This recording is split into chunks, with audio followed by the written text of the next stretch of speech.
Bonjour à tous. Le dimanche 24 septembre a été une journée horrible pour Macron.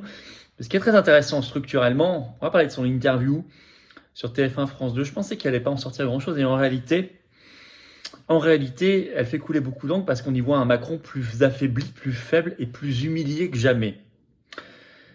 Un aveu d'impuissance permanent, un Macron à reculons euh, qui montre un visage de faiblesse, humilié.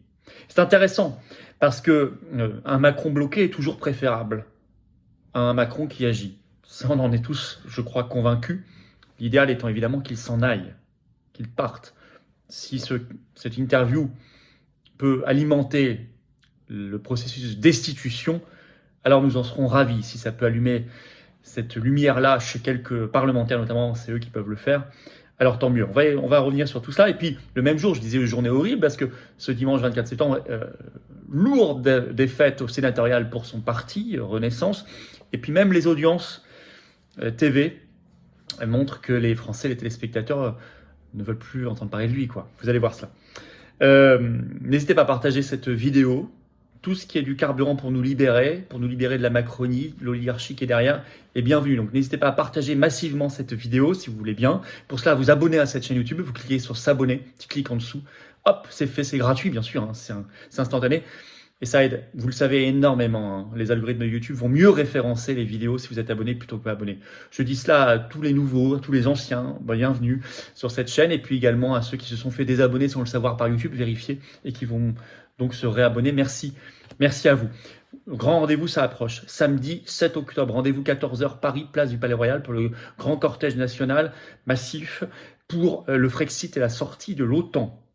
Très important dans le contexte actuel, très très important. Énergie, Lampedusa, nos libertés, identité, euro numérique, l'Ukraine, la guerre. Extrêmement important d'être là, de se faire entendre très clairement, très massivement avec des drapeaux français. Faites venir du monde, c'est sécurisé, c'est ouvert aux familles, c'est ouvert à tout le monde, adhérents ou pas d'ailleurs. Évidemment, vous êtes attendus très massivement.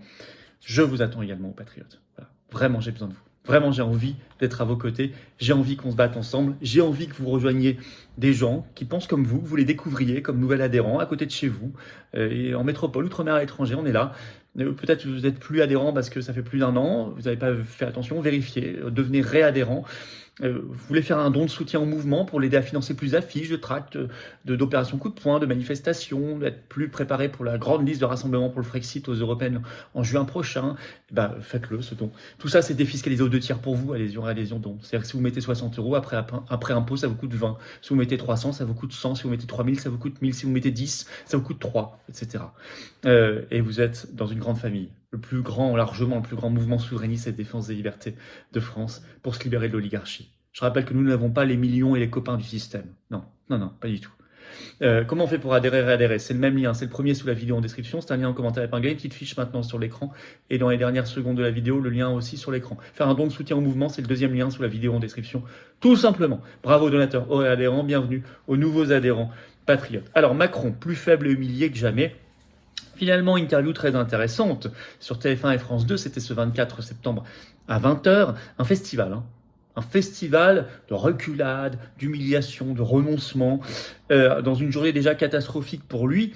Et même les audiences ont été catastrophiques. Macron destitution.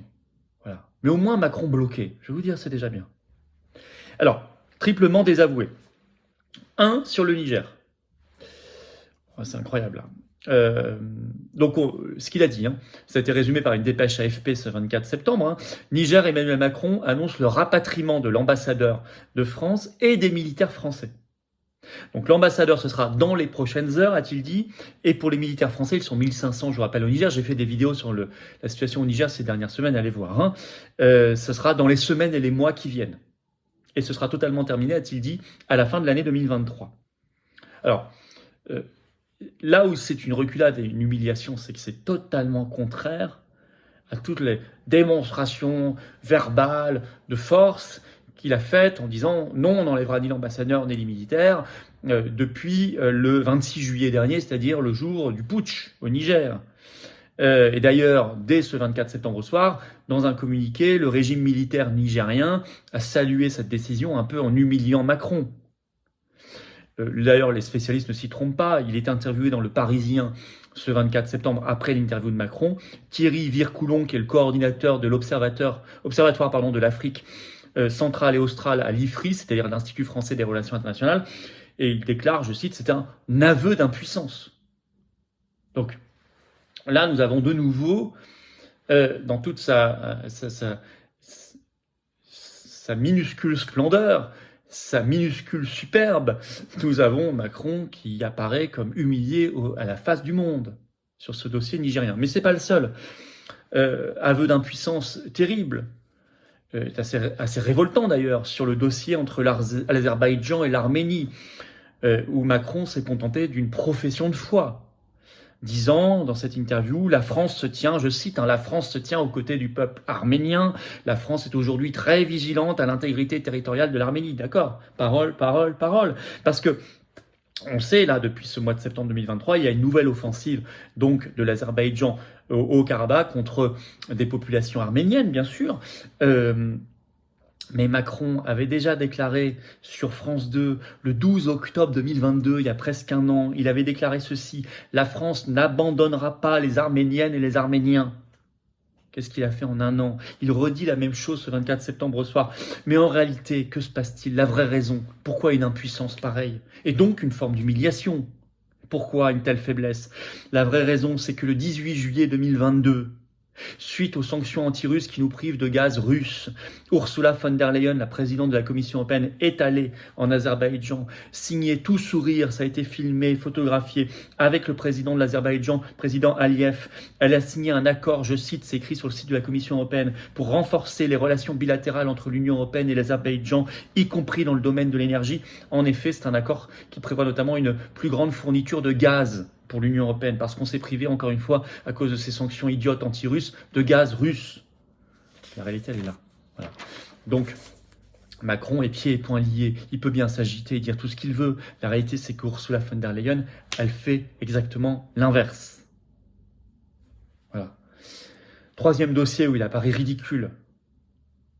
Vente à perte sur les carburants. Alors, c'était censé soulager le portefeuille des Français en autorisant les distributeurs, que ce soit directement les producteurs comme Total ou la grande distribution, dans les stations-service à vendre à perte. Et il déclare quoi ce 24 septembre? Je cite, la menace de baisser le seuil de vente à perte a été brandie, elle ne sera pas dans le texte de mercredi, c'est-à-dire le texte qui va arriver ce 27 septembre en Conseil des ministres. Donc il renonce à cette mesure. Alors qu'elle avait été annoncée en grande pompe dans une interview au Parisien par le Premier ministre Elisabeth Borne ce 16 septembre et qu'elle était prévue pour application à partir de décembre prochain. Mais, alors, ce qui fait que Marianne d'ailleurs écrit sur ce dossier comme sur le Niger, Marianne écrit dans un article du 24 septembre que Macron est sur le reculoir. Je cite le titre de l'article, c'est très vrai, parce que Total, c'était le PDG de Total Pouyanné qui l'avait dit à l'Assemblée nationale ce 20 septembre, et toute la grande distribution avait dit la même chose, il n'allait pas vendre à perte. Donc en réalité, ils ont fait une loi, ils n'ont pas consulté avant, ils ont annoncé des choses, ils ont fait des promesses, même Véran avait dit ça va baisser le prix de 50 centimes le litre, incroyable, et puis finalement ils renoncent, ça ne sera même pas dans le texte de loi. Il est ridicule. Ridicule comme jamais. Voilà. Alors, ça, c'est les trois choses importantes de son interview. Mais le même jour, ce 24 septembre, il est désavoué au sénatorial et il est désavoué par les téléspectateurs français. Au sénatorial, il y avait les sénatoriales pour renouveler la moitié du Sénat, ce qui ne nous passionne guère, hein, je vais vous le dire. Clairement, c'est élu indirectement. Mais bon, il y avait ces élections le 24 septembre. Et ça a été une catastrophe pour Renaissance, qui perd des élus. En gros, ils vont passer, aujourd'hui, ils n'avaient déjà pas beaucoup de sénateurs, ils en avaient 24, ils passeront maximum à 20. Donc ils vont perdre un 6e de leur groupe. Le Monde écrit les macronistes en difficulté, le Parisien écrit Renaissance échoue, Public Sénat écrit Renaissance perd quelques plumes. Bon, en plus, voilà, catastrophe, tant mieux. Moins il y en a, mieux c'est. Mais ce qui est plus intéressant, je dirais encore, c'est les audiences de cette interview à la télévision. Je vous ai dit, c'était diffusé aux 20h de TF1 et de France 2. Les audiences sont tombées ce 25 septembre matin, par Médiamétrie. Je cite, l'interview d'Emmanuel Macron n'a eu aucun effet sur les audiences des journaux du week-end qui restent dans leur moyenne habituelle du dimanche. aussi bien TF1 que France 2, ont fait exactement les mêmes chiffres que d'habitude, alors que normalement, les interviews présidentielles donnaient toujours un surcroît d'audience. Donc ça veut dire que là, il y a une volonté manifeste des Français de ne pas regarder. Bien, tant mieux. Moi, j'étais un peu obligé de regarder pour vous en parler, de me forcer. Mais pour tous ceux qui n'ont pas à faire ce travail que je dois faire, je vous conseille évidemment de ne jamais regarder, d'ailleurs de ne jamais regarder la télévision en général. C'est un geste très de santé mentale, je dirais. Vraiment. Alors, en conclusion, ridicule, impuissant, humilié, bloqué de toutes parts. Eh bien, je vais vous dire, c'est bien. C'est pour notre bien, ça aussi. Parce que moins il peut en faire, moins il en fait, mieux c'est. Généralement, quand il touche quelque chose, il le transforme en boue, en catastrophe. Voilà. C'est aussi le signe, si on va plus loin dans l'analyse, évidemment, éclate là la fin de la souveraineté française, décidée, qui n'est d'ailleurs pas définitive si on le choisit. Si on choisit de faire le Frexit et de sortir des organisations supranationales, nous récupérerons notre souveraineté de peuple. Mais là, il dit à la face des Français, je ne suis pas souverain. Sur l'Azerbaïdjan, je vous l'ai expliqué, mais il n'est pas souverain non plus par rapport aux puissances d'argent, on le voit avec la vente à perte sur le carburant, on voit qu'il ne défend pas une France respectable et puissante, on le voit au Niger, nous ne sommes pas respectés, parce que nous avons un positionnement, une ambiguïté qui fait qu'on n'est pas respectable, et que Macron en particulier est une catastrophe en matière diplomatique, je vous l'ai expliqué dans des vidéos récemment, exemple à l'appui. Bon, l'ADN du macronisme, c'est la soumission au supranational et aux forces de l'argent, bah là, voilà, ça lui revient en boomerang. Ça lui revient en boomerang. Alors, j'espère que tout cela pourra donner des idées de destitution selon l'article 68 de notre Constitution aux parlementaires qui sont seuls habilités à destituer Macron, selon la Constitution, et qu'ils y aillent. En tout cas, on a vu que David Van Amelrijk et son équipe avaient été honteusement arrêtés par 4 fourgons de police et pour une simple banderole destitution et mis en garde à vue. Tout mon soutien, bien évidemment que j'ai témoigné immédiatement sur les réseaux sociaux. C'était ce dimanche 24 septembre en matinée parce que le régime s'agace, le régime s'énerve devant sa propre humiliation et son propre ridicule. Voilà ce que je pouvais vous dire. N'hésitez pas à partager cette vidéo, elle me semble importante. Ce n'est pas le son de cloche que vous entendrez chez les éditorialistes du système, c'est évident. Partagez-la, donnez-lui de la force, un commentaire, un pouce en l'air, c'est toujours le bienvenu. En plus, je lis vos commentaires. Mais s'abonner à la chaîne, un petit clic en dessous, c'est gratuit, c'est instantané, c'est ce qu'il y a de plus fort. Pour les algorithmes de YouTube, ça permettra un meilleur référencement si vous êtes abonné plutôt que pas abonné. Donc grand merci à vous. Vérifiez que YouTube ne vous a pas désabonné. Réabonnez-vous s'il vous plaît, le cas échéant, vous aiderait beaucoup.